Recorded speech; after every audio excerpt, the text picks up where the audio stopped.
Now, an easy pitfall to fall into, which I sort of mentioned before, would be to think that all of Christ's acts of servanthood throughout his life was building up to the time when he was going to reign.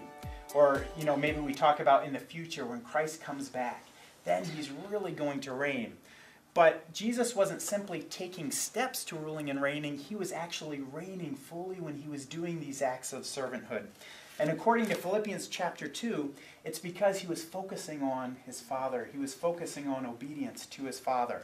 Now, if we look back at that John chapter 13 passage, not really closely because we're going to look at it closely in week 3, but I want to sort of highlight a mistake that we sometimes make when we serve. Sometimes we serve for the other person's sake, right? We might serve the homeless for the homeless sake because they need a meal. Or we serve our family for the family's sake. But the Bible makes a point that Jesus, although I'm sure he cared about the disciples when he served them, he served for a completely different purpose. Read this in John chapter 13, verse 3. It says this, Jesus, knowing that the Father had given all things into his hands, that he had come from God and was going back to God. So this act of foot washing that Jesus did was really motivated by his knowledge and understanding of God.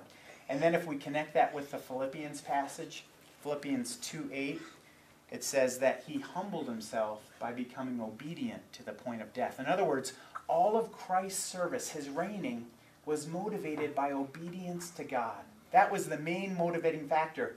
And if we have our main motivating factor being others, then we actually can fall into idolatry. Because you think about the world serves, right? They have some great programs feeding the homeless, doing other wonderful things.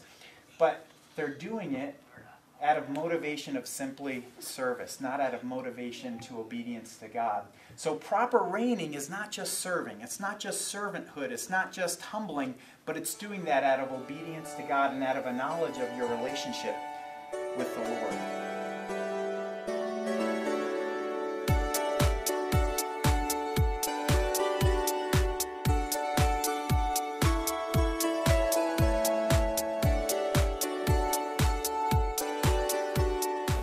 Hear the word, do the word. .w